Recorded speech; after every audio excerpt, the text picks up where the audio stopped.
بسم اللہ الرحمن الرحیم۔ السلام علیکم پیارے ناظرین۔ چاچا سعودی عرب گیا تو چاچی کی ذمہ داری مجھے سونپ گیا۔ رات ہوتی تو چاچی مجھے پاس سلا لیتی، مگر ساتھ ہی دن بھر اداس رہتی۔ میں ہر طرح سے چاچی کو راضی رکھنے کی کوشش کرتا۔ ایک رات چاچی الٹیاں کرنے لگی۔ چاچی کا منہ ہاتھ دھلایا، کپڑے تبدیل کروانے لگا، لیکن میرے ہوش اڑ گئے اس رات۔ ان دنوں منی کا بہت چرچا تھا۔ بازار حسن میں روز اس کا کوٹھا سجتا تھا۔ سارے مرد جیسے بھاگ کر جاتے تھے، کیونکہ وہ عام مردوں کو اپنا گانا اور ڈانس دکھاتی تھی، مگر جو مرد اس کے ساتھ رات گزارنا چاہتا وہ اسے اپنے گھر لے جاتی تھی۔ وہ مرد منی کی جولی نوٹوں سے بھر دیا کرتا تھا، بدلے میں منی بھی پوری رات خود کو اس کے حوالے کر دیتی تھی۔ مگر بات پیسوں کی نہیں تھی، منی کے دل کی تھی۔ بڑی محفل میں جو منی کو بھا گیا وہ اس کو آنکھ کے اشارے سے بلاوا دیتی تھی۔ منی ہر رات مرد بدلتی تھی۔ جس مرد کے ساتھ منی رات گزارتی تھی وہ جیسے خوشی سے ناچنے لگتا تھا۔ ان میں میرا ایک یار بھی تھا جو بہت امیر تھا، اس کے ساتھ منی کا عاشق بھی تھا۔ وہ کئی سالوں سے منی کے کوٹھے پر جا رہا تھا، مگر منی نے اسے آنکھ کے اشارے سے کبھی بلاوا نہیں بھیجا۔ لیکن وہ مایوس نہیں ہوا۔ جیب میں نوٹوں کی گٹھیاں لیے وہ ہر رات کوٹھے پر اس امید سے جاتا تھا کہ شاید اسے منی کے ساتھ رات گزارنے کا کوئی موقع مل جائے۔ اب تک منی نے جتنے مردوں کو گھر پر بلایا تھا وہ آج بھی دوسری رات کی امید میں اس کی چوکھٹ پر آتے تھے، کیونکہ منی کا حسن ادائیں جوانی سے کوئی مرد ایک رات میں کہاں سیراب ہو سکتا تھا۔ وہ عشق و شباب کا پورا سمندر تھی، جس میں کئی مچھلے ڈوب چکے تھے اور کئی ڈوبنے کے لیے بےتاب بیٹھے تھے۔ ان میں ایک میں بھی تھا، مگر میرا مسئلہ چاچی تھا۔ میرا چاچا سعودیہ میں رہتا تھا۔ مجھے چاچا نے پال پوس کر بڑا کیا تھا، کیونکہ میرے ماں باپ بچپن میں مر گئے تھے۔ چچا کے گھر مجھے کسی چیز کی کمی نہیں تھی۔ چاچا چاچی نے ہمیشہ مجھے پیار دیا تھا، کسی چیز کی کمی نہیں ہونے دی تھی۔ ابھی تک تو میں چاچی کے پاس سوتا تھا۔ چاچی بھی مجھ سے بہت پیار کرتی تھی، مگر پھر چاچا سعودیہ چلا گیا اور چاچی اداس رہنے لگی۔ اس کے پاس جا کر اس کا دل بہلاتا، مگر چاچی اب میری طرف محبت سے نہیں دیکھتی تھی۔ پتہ نہیں چاچی کو کس بات کی ٹینشن تھی۔ چاچا سعودیہ میں تھا اور ہم دونوں یہاں عیش کر رہے تھے، مگر چاچی پریشان رہنے لگی تھی۔ یوں دھیرے دھیرے میں چاچی سے دور ہوتا گیا۔ پھر میں اپنے امیر دوست سے ملا جس نے مجھے منی سے ملوایا۔ اس سے پہلے میں اپنی چھوٹی چھوٹی ضرورتیں چاچی سے پوری کر لیتا تھا، مگر جب سے مجھے یہ امیر دوست ملا تھا میں نے چاچی سے مانگنا چھوڑ دیا تھا۔ میں اب گھر میں کم ہی ٹکتا تھا۔ امیر دوست کا شو روم تھا، دن میں اس کے دفتر چلا جاتا تھا، رات میں ہم دونوں منی کے کوٹھے پر پڑے رہتے تھے۔ میرا دوست کہتا تھا کہ ایک رات منی مجھے اپنے گھر بلا لے، اس کے در پر کتا بن کے پڑا رہوں گا، مگر منی کے ہزاروں عاشق تھے، وہ سب کو گھر پر رکھ لیتی تو گھر کتوں سے بھر جاتا۔ اس لیے تو صبح ہوتے ہی منی پرانے کتے کو لات مار کر گھر سے نکال دیتی اور نئے کو ساتھ لے آتی تھی۔ منی کو چاہنے والوں کی ضرورت نہیں تھی۔ میں اس دن بھی اپنے دوست کے پاس تھا۔ گھر آیا تو چاچی میرے سینے سے لگ گئی اور سسکنے لگی۔ میں نے پوچھا تو کہنے لگی، جب سے تیرا چاچا سعودیہ گیا ہے میں بہت پریشان رہتی ہوں۔ میں نے چاچی کو خود سے الگ کیا، پانی پلایا اور کہا، چاچی ٹینشن کیسی، میں تیرے پاس ہوں، کوئی بھی کام ہے تو مجھے بتایا کر۔ یہ سن کر چاچی نے مجھ سے کہا کہ تو بھی تو سارا دن آوارہ کتوں کی طرح گلیوں میں گھومتا رہتا ہے، جب بھوک لگتی ہے تب ہی تجھے چاچی کی یاد ستاتی ہے۔ یہ سن کر میں نے ہنس دیا اور کہا کہ مجھے پتا جو ہے کہ گھر جاتے ہی چاچی میری بھوک مٹا دے گی۔ یہ سن کر چاچی ہنسی اور کہا کہ میں جانتی ہوں جو ہی تیرا پیٹ بھرے گا تو گھر سے نکل جائے گا، اسی لیے آج تو مجھے میری سہیلی کے گھر چھوڑ کر آ۔ یہ سن کر میں نے موٹر سائیکل نکالی اور چاچی کو بٹھا کر اس کی سہیلی کے گھر چھوڑ آیا۔ چاچی نے کہا کہ آج رات میں یہیں پر گزاروں گی۔ یہ سن کر میں بے فکری سے اپنے دوست کے پاس آ گیا، کیونکہ چاچی آج رات گھر پر نہیں تھی اور میرا موڈ بھی گھر جانے کو نہیں تھا۔ روز رات کو چاچی کی وجہ سے تو گھر جاتا تھا، مگر آج میں آزاد تھا۔ دوست کی طرف گیا تو اس نے مجھے دیکھتے ہی کہہ دیا کہ آج رات تو منی کے پاس گزاریں گے۔ ہاں ہاں کیوں نہیں، میں نے بھی خوشی خوشی کہہ دیا، گرچہ میرا دھیان اس وقت چاچی کی طرف لگا ہوا تھا۔ مگر دوست منی کے حسن کے قصیدے پڑھنے لگے، کہنے لگا کہ کتنے خوش قسمت ہوں گے وہ لوگ جنہوں نے منی کا چہرہ دیکھا ہوگا۔ دراصل منی اپنا آدھا چہرہ نقاب سے ڈھک کر رکھتی تھی، اس کا ماتھا اور آنکھیں ہی نظر آتی تھی۔ وہ اپنے حسن اور خوبصورتی کی وجہ سے مشہور تھی، وہ اپنے پیشے کی وجہ سے بدنام تھی، مگر بدنامی سے زیادہ اس کی شہرت بھی تھی۔ یہی وجہ تھی کہ منی کی شہرت چاروں سمتوں میں پھیل چکی تھی۔ جہاں کہیں مرد اکٹھے ہوتے وہیں منی کے حسن، جوانی، اداؤں اور ڈانس کا ذکر چڑھ جاتا تھا۔ مگر عام لوگ جو اس کے کوٹھے پر آتے تھے، انہوں نے صرف منی کا آدھا چہرہ اور جسم دیکھا تھا اور وہ اس کے دیوانے ہو گئے تھے۔ مگر وہ لوگ جنہوں نے منی کے ساتھ ایک رات گزاری تھی، اس کا جسم چھوا تھا، اس کا چہرہ دیکھا تھا، وہ اپنے آپ کو بہت خوش قسمت سمجھتے تھے۔ انہیں لگتا تھا کہ جیسے انہوں نے کوئی بڑا کارنامہ سر انجام دے دیا، جیسے منی کو دیکھنا ہر کسی کے بس کی بات نہیں۔ اور واقعی ایسا ہی تھا۔ منی کسی مرد کی طرف دیکھتی نہیں تھی، مگر جس پر آنکھ ٹھہر جائے اسے اپنے گھر بلا لیتی تھی۔ اسی لیے تو ہر رات اس کے کوٹھے پر ہزاروں مرد اپنی قسمت آزمانے آتے تھے۔ جیسے منی سے جوڑنا ان کی شان میں اضافہ کرتا۔ چاہے مردوں کی بیویاں منی کو کوستی ہی کیوں نہ ہو، اسے گالیاں دیتی ہوں، منی کو جہنم کی بددعائیں دیتی ہوں، وہیں مرد اپنا سب کچھ منی کے حسن پر ہار بیٹھے تھے۔ کچھ آوارہ اور بے باک مردوں نے تو منی کے ڈانس کے پوسٹر اپنے کمروں اور دکانوں میں لگا رکھے تھے۔ یہ وہ لوگ تھے جن کی ابھی شادیاں نہیں ہوئی تھی، اور کچھ ایسے تھے جو اپنی بیویوں سے چھپ کر یہ سب کرتے تھے۔ بس مقصد ایک ہی تھا، منی کو دیکھ کر آہیں بھرنا اور اس کے ساتھ ایک رات گزارنا۔ منی کے حسن نے اسے بہت مشہور کر دیا تھا۔ دور دور سے لوگ اس کا ڈانس دیکھنے آتے تھے اور دل میں دعا کرتے تھے کہ کاش آج کی رات منی کی آنکھ ہم پر ٹھہر جائے۔ میرا دوست بھی ہر رات یہی دعا کرتے ہوئے منی کے کوٹھے پر آتا تھا، مگر ابھی تک اس کی یہ خواہش پوری نہیں ہوئی تھی۔ وہ پوری رات منی کا ڈانس دیکھتے رہتے تھے۔ جب منی نے ایک مرد کو اپنی طرف آنے کا اشارہ کیا تو سب مرد مایوس ہو کر دھیرے دھیرے وہاں سے اٹھنے لگتے تھے۔ سب لوگ منی کے دیوانے تھے، مگر اس کے ساتھ ساتھ اس کی عزت بھی کرتے تھے۔ اس رات میں تو اس کے گھر چلا گیا۔ میں دوپہر کے وقت گھر آیا تو دروازہ کھلا تھا۔ میں سمجھ گیا کہ چاچی گھر آ چکی ہیں۔ میں نیند میں جھومتا جھومتا چاچی کے کمرے میں گیا اور بستر پر لیٹ گیا۔ چاچی ابھی تک سو رہی تھی۔ میں نے چاچی کو جگانا چاہا تو مجھے کرنٹ سا لگا۔ چاچی بخار میں تپ رہی تھی۔ میں فوراً کھڑا ہو گیا۔ چاچی کے چہرے کو ہلایا جلایا تھا کہ وہ ہوش میں آ جائیں، مگر بخار کی وجہ سے چاچی بے ہوش ہو چکی تھی۔ یہ دیکھ کر میرے ہوش اڑ گئے۔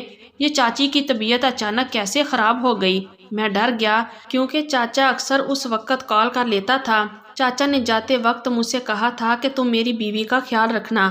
اب میں سوچ رہا تھا کہ اگر چاچا کی کال آ گئی تو میں اسے کیا جواب دوں گا۔ خیر میں فوراً ڈاکٹر کی طرف بھاگا اور ڈاکٹر کو گھر لے آیا۔ ڈاکٹر نے فوراً چاچی کو ڈرپ لگا دیا اور کہنے لگا ان کو بہت کمزوری ہو گئی ہے، ڈرپ سے یہ ختم ہو جائے گی۔ ڈاکٹر کے جانے کے بعد میں چاچی کے سرہانے بیٹھ گیا، ان کا سر دبانے لگا۔ چاچی مجھ سے بہت پیار کرتی تھی۔ چاچی نے ہمیشہ میرا خیال رکھا تھا، مگر میں منی کے چکر میں چاچی کو بھول گیا۔ پتہ نہیں چاچی کو کب سے بخار تھا۔ ڈرپ ختم ہوئی تو چاچی کو ہوش آ گیا۔ میں چاچی کو باتھ روم لے گیا۔ چاچی نے منہ ہاتھ دھویا اور کپڑے تبدیل کر لیے۔ وہ باہر آئی تو میں نے اس کے لیے چائے بنائی۔ چائے پیتے ہوئے میں نے چاچی سے کہا کہ آپ کی طبیعت خراب تھی تو مجھے کال کر دیتی۔ سن کر اس نے مجھ سے شکوہ کیا کہ آج کل تم بزی رہتے ہو، مجھے تو وقت ہی نہیں دیتے۔ ایک وقت تھا جب تم سارا دن گھر میرے کمرے میں میرے ساتھ گزارتے تھے، اور اب تو تم میرے پاس بھی نہیں ہوتے۔ میں نے چاچی کا ہاتھ پکڑ لیا اور کہا کہ آج کا دن ہم ساتھ گزارتے ہیں، مگر چاچی نے کوئی جواب نہیں دیا۔ وہ خاموش بیٹھی کچھ سوچتی رہی۔ کیا ہوا؟ میری بات سن کر چاچی کہنے لگی، نہیں مجھے ابھی اپنی سہیلی کے گھر جانا ہے۔ یہ سن کر میں نے چاچی کو حیرانی سے دیکھا۔ ان کی طبیعت خراب تھی، مگر اس کے باوجود وہ اپنی سہیلی کے گھر جانا چاہتی تھی۔ مگر میں نے چاچی کو وہاں جانے سے روک دیا اور کہا کہ آج میں آپ کو کہیں نہیں جانے دوں گا، آپ کی طبیعت ٹھیک نہیں ہے، گھر پر رہ کر آرام کریں۔ یہ سن کر چاچی ہنسی اور کہنے لگی، ہم جیسوں کے نصیب میں آرام کہاں۔ یہ سن کر میں چونک گیا اور میں نے چاچی کا ہاتھ پکڑ لیا۔ آج سہیلی کے گھر نہیں جائیں گی تو کیا ہوگا؟ یہ سن کر چاچی نے اپنا ہاتھ چھڑانے کی کوشش کی، مگر میری گرفت مضبوط تھی، اسی لیے چاچی نے کوشش ترک کر دی اور کہنے لگی، بہت بڑا نقصان ہو جائے گا، مگر تمہیں یہ بات ابھی سمجھ نہیں آئے گی۔ یہ سن کر مجھے غصہ آ گیا۔ مجھے کیوں نہیں سمجھ آئے گی؟ مجھے بتائیں، میں سمجھ جاؤں گا۔ یہ سن کر چاچی نے کہا، تم ابھی بچے ہو۔ یہ سن کر مجھے اور غصہ آ گیا اور میں نے چاچی کا ہاتھ زور سے موڑ دیا۔ چاچی تکلیف سے کرانے لگی۔ میں نے چاچی سے کہا اب بھی کہیں نہ میں بچہ ہوں۔ یہ سن کر چاچی نے مجھے تھپڑ مار دیا اور میں نے چاچی کا ہاتھ چھوڑ دیا۔ تم دنیا کے لیے بڑے ہو مگر میرے لیے بچے ہو، اسی لیے کہا تم تو برا مان گئے۔ میں نرم پڑ گیا۔ چاچی کہنے لگی کہ مجھے میری سہیلی کے گھر چھوڑ آؤ ورنہ میں خود چلی جاؤں گی۔ میں جانتا تھا کہ چاچی بہت ضدی ہے، اپنی بات منوا کر ہی رہتی ہے، اسی لیے میں نے موٹر سائیکل نکال لی اور چاچی کو ان کی سہیلی کے گھر چھوڑ آیا۔ میں ہمیشہ چاچی کو ان کی سہیلی کے گھر سے تھوڑا پہلے چھوڑ دیتا تھا۔ میں اکثر چاچی سے کہتا تھا کہ میں ان کو دروازے تک چھوڑ دیتا ہوں مگر چاچی نہیں مانتی تھی۔ میں چاچی کو چھوڑ کر بازار تک آیا کہ چاچا کی کال آ گئی۔ چاچا چاچی سے بات کرنا چاہتا تھا مگر میں نے انہیں بتایا کہ چاچی گھر پر نہیں ہے۔ میں نے چاچی کو بتایا کہ چاچی اپنی سہیلی کے گھر گئی تھی۔ یہ سن کر چاچا کہنے لگا تمہاری چاچی روز روز اپنی سہیلی کے گھر کیوں جاتی ہے؟ اس بات کا پتہ کرو۔ یہ سن کر میں نے چاچا کو کہا کہ ایسی کوئی بات نہیں ہے، آپ چاچی پر شک نہ کریں۔ مگر چاچا کہنے لگا میں نے پہلے بھی تمہیں کال کی تھی اور کہا تھا کہ میری بات اپنی چاچی سے کروا دو مگر تم نے یہی جواب دیا تھا کہ وہ اپنی سہیلی کے گھر ہے۔ چاچا نے غصے سے کال کاٹ دی اور میں سوچنے لگا کہ پردیس میں بیٹھے شوہروں کو اپنی بیویوں کے کردار پر شک کیوں ہونے لگتا ہے۔ میں یہی سوچتے سوچتے شو روم آ گیا جہاں میرا دوست نئی گاڑی کا سودا کر رہا تھا۔ اس کے دفتر میں بیٹھ گیا اور وہ میرے پیچھے پیچھے اندر آ گیا اور مسکرا رہا تھا اور اس کے ہاتھوں میں نوٹوں کی گٹھیاں تھیں۔ اس نے نوٹوں کو اپنے ہونٹوں سے چومتے ہوئے کہا یہ سارے نوٹ آج منی کے پیروں میں رکھ دوں گا۔ یہ سن کر میں ہنسنے لگا اور اس سے کہا کہ تم جب بھی منی سے ملنے جاتے ہو نئی نوٹوں کی گٹھیاں لے جاتے ہو، کیا تم منی سے اتنا عشق کرتے ہو؟ یہ سن کر اس نے اپنی آنکھیں بند کر لی اور کہنے لگا ہائے پیسہ کیا چیز ہے، میں تو منی پر اپنی جان بھی قربان کر دوں۔ یہ سب میں اس کی نظروں میں آنے کے لیے کرتا ہوں تاکہ وہ مجھے ایک رات کے لیے اپنے گھر بلا لے۔ یہ سن کر میں نے دوست سے کہا کہ میں دعا کروں گا کہ وہ رات آج ہی ہو۔ یہ سن کر میرا دوست کہنے لگا تمہاری دعا پوری ہوئی تو ایسے ہی نوٹوں کی ایک گٹھی میں تمہارے حوالے بھی کر دوں گا۔ اس دن ہم کافی دیر تک منی کی باتیں کرتے رہے۔ میں شام کو کچھ دیر کے لیے گھر آیا تو چاچی ابھی تک گھر نہیں آئی تھی۔ میں بھی گھر کو تالا لگا کر دوست کے پاس آ گیا۔ جب گھر کا مالک ہی گھر نہیں لوٹا تو میں کیوں اس کی حفاظت کروں؟ دوست اور میں نے ایک جگہ کھانا کھایا اور منی کے کوٹھے پر آ گئے۔ محفل شروع ہو چکی تھی۔ منی ڈانس کر رہی تھی۔ ہم تھوڑی دیر سے پہنچے تھے اسی لیے ہمیں آخر میں جگہ ملی تھی۔ منی کا ڈانس اور قاتل ادائیں ہم آسانی سے دیکھ سکتے تھے۔ ہمیں وہاں بیٹھے ہوئے 10 منٹ گزرے تھے کہ منی نے ناچتے ہوئے میرے دوست کی آنکھوں میں دیکھا اور اسے اپنے پاس آنے کی دعوت دی۔ بڑی محفل میں منی جس کی طرف دیکھتی تھی سب اسی کی طرف دیکھنے لگتے تھے۔ میں نے بھی حیرانی سے اپنے دوست کی طرف دیکھا۔ وہ بے ہوش ہونے کے قریب تھا کیونکہ اسے یقین نہیں آ رہا تھا کہ آج کی رات وہ منی کے ساتھ گزارے گا۔ جب اسے یقین آیا تو اس نے بڑی محفل میں میرا ماتھا چوم لیا اور جیب میں رکھی نوٹوں کی گٹھیاں میرے حوالے کر دی۔ یہ دیکھ کر میں ہکا بکا رہ گیا۔ ارے یہ اتنے سارے نوٹ مجھے کیوں دے رہے ہو؟ میں نے پوچھا تو اس نے دھیرے سے کہا منی کے ساتھ رات گزارنے کی خوشی میں۔ اس دن محفل ختم ہوئی تو میں اکیلا ہی وہاں سے نکلا کیونکہ میرا دوست منی کی گاڑی میں بیٹھ کر اس کے گھر پہنچ چکا تھا۔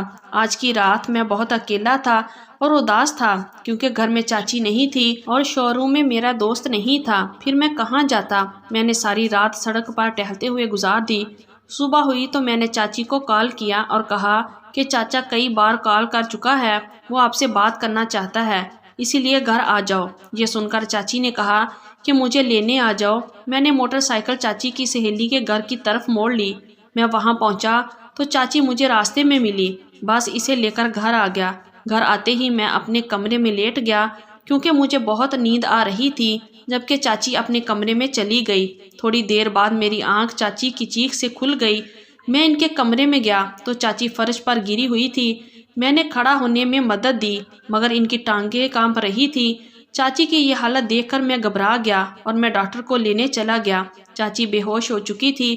مجھے سمجھ نہیں آ رہا تھا کہ چاچی جب بھی اپنی سہیلی کے گھر سے آتی تھی ان کی طبیعت کیوں خراب ہو جاتی تھی۔ ڈاکٹر نے چاچی کا چیک اپ کیا اور کہا کہ ان کا خیال رکھو کیونکہ ان کو بہت کمزوری ہو چکی ہے۔ ڈاکٹر نے کچھ دوائیں لکھی اور چلا گیا۔ میں نے بے ہوش چاچی کی طرف دیکھا۔ چاچی سارا دن بستر پر بیٹھ کر آرام کرتی ہیں، پھر انہیں کمزوری کیوں ہوتی ہے؟ اس بات کا جواب میرے پاس بھی نہیں تھا۔ اس دن چاچی کچھ بہتر ہو گئی۔ میں نے چاچی سے پوچھا کہ ان کی طبیعت سہیلی کے گھر جا کر کیوں خراب ہو جاتی ہے، مگر انہوں نے کوئی جواب نہیں دیا۔ جب میں ان کو دوائیں دینے گیا تو سوچا کہ اپنے دوست سے ملوں تاکہ پتہ چلے کہ اس کی رات منی کے ساتھ کیسے گزری۔ میں شو روم پر گیا تو دوست میرے گلے لگ گیا اور کہنے لگا کہ منی نقاب کے اندر سے جتنی حسین نظر آتی ہے بغیر نقاب کے بھی اتنی حسین ہے۔ میں نے اسے کہا کہ چاچی کی طبیعت ٹھیک نہیں ہے، اسی لیے میں تم سے کل ملنے آؤں گا، تب تو مجھے ساری بات تفصیل سے بتا دینا۔ یہ کہہ کر میں گھر آ گیا۔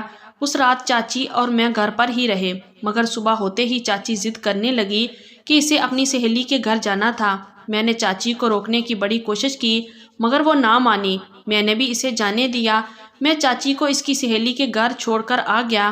مجھے سمجھ نہیں آ رہی تھی کہ چاچی اپنی سہیلی کے گھر روز روز کیوں جاتی تھی اور وہاں جا کر اس کی طبیعت خراب ہو جاتی تھی۔ ان سوالوں کے جواب میں جاننا چاہتا تھا مگر مجھے کہیں سے بھی ان سوالوں کے جواب نہیں مل رہے تھے۔ اسی لیے میں نے فیصلہ کیا کہ میں آج چاچی کی سہیلی کے بارے میں پتہ چلاؤں گا، وہ کون تھی۔ میں گھر آیا تو چاچا کو گھر میں دیکھ کر ہکا بکا رہ گیا۔ ارے چاچا تم کب آئے؟ میں دیکھ کر حیران رہ گیا، مگر میں نے یہ بات ظاہر نہیں ہونے دی اور خوشی کا اظہار نہ کیا تھا کہ چاچا کو شک نہ ہو۔ ویسے بھی چاچی گھر پر نہیں تھی، چاچا کو یہ بات پتہ چلتے ہی غصہ آ جائے گا۔ میں نے چاچا کے لیے چائے بنائی تو چاچا نے چاچی کے بارے میں پوچھا۔ میں خاموش کھڑا رہا اور چاچا سمجھ گیا کہ چاچا کو یہ سن کر غصہ تو بہت آیا، مگر وہ مجھ سے کہنے لگا کہ جاؤ اپنی چاچی کو لے کر آؤ۔ یہ سن کر میں نے فوراً موٹر سائیکل اٹھائی اور چاچی کو لینے چلا گیا۔ میں نے چاچی کی سہیلی کا گھر دیکھا تھا مگر اس کے گھر کا گیٹ بند تھا۔ میں نے کئی بار چاچی کو کال کی مگر چاچی نے کال پک نہیں کی۔ مجھے چاچی کو ساتھ لے کر جانا تھا، اسی لیے میں نے اس گھر کی دیوار پھلانگنے کا فیصلہ کیا۔ اس کے سوا تو میرے پاس اور کوئی بھی چارہ نہیں تھا۔ میں دیوار پھلانگ کر چاچی کی سہیلی کے کمرے میں گھسا۔ اندر گیا تو ہوش اڑ گئے کیونکہ چاچی اپنی سہیلی کے ساتھ نہیں تھی بلکہ ایک مرد کے ساتھ تھی۔ یہ دیکھ کر میں باہر نکل آیا۔ پتہ نہیں چاچی یہاں آ کر ایسا کام کرنے پر کیوں مجبور ہو گئی تھی۔ میں چاچی کو شرمندہ نہیں کرنا چاہتا تھا، اسی لیے میں اپنے دوست کے شو روم پر آ گیا۔ مجھے وہاں منی کی ایک ایک پکچر دکھائی اور کہنے لگا یہ پکچر میں نے منی سے چھپ کر صرف تمہارے لیے بنائی ہے تاکہ تم بھی اس کا چہرہ دیکھ لو۔ تب میں منی کا چہرہ دیکھ کر چونک گیا کیونکہ منی کے ساتھ چاچی بھی اس کے کمرے میں موجود تھی۔ میں نے اسے پوچھا تو وہ کہنے لگا یہ منی کی سہیلی ہے، یہ بھی یہی دھندا کرتی ہے مگر اس کی سہیلی چھپ کر یہ دھندا کرتی ہے۔ میں دوست کے شو روم سے چلا آیا اور چاچی کو کال کر کے بتایا کہ چاچا گھر آ گیا ہے۔ چاچی سن کر فوراً گھر آ گئی مگر اس سے پہلے میں یہ بات چاچا کو بتا چکا تھا۔ چاچا نے جو ہی چاچی کو دیکھا اس نے غصے سے کہا تم ایک بد کردار عورت ہو، میں سعودیہ گیا تو تم نے یہ دھندا شروع کر دیا، تمہیں شرم آنی چاہیے تھی، تم شوہر کے ہوتے ہوئے غیر مردوں کا دل بہلانے لگی ہو، تمہیں کس چیز کی کمی تھی جو تم طوائف بن گئی۔ یہ سن کر چاچی رونے لگی اور اس نے کہا مجھے پیسوں کی کمی تھی، تم تو سعودیہ چلے گئے مگر تم نے مجھے وہاں سے 1 روپیہ تک نہیں بھیجا، میں نے یہ گھر چلانا تھا، مجھے پیسوں کی ضرورت تھی، اسی لیے میں اپنی سہیلی کے ساتھ مل کر یہ دھندا کرنے لگی۔ یہ وجہ سن کر میں ہکا بکا رہ گیا۔ یہ بات تو مجھے بھی پتہ نہیں تھی کہ چاچا سعودیہ سے پیسے نہیں بھیجتا تھا، اگر مجھے چاچی یہ بات بتا دیتی تو اسے یہ کام نہ کرنے دیتا۔ چاچا یہ بات سن کر شرمندہ ہو گیا اور چاچی کو اپنے ساتھ سعودیہ لے گیا۔ تو یہ تھی ہماری آج کی سٹوری۔ اگر آپ لوگوں کو اچھی لگی ہے تو پلیز ویڈیو کو لائک کیجئے اور ہمارے چینل کو بھی سبسکرائب کیجئے اور کمنٹ باکس میں اپنی رائے کا اظہار ضرور کیجئے۔ شکریہ، اللہ حافظ۔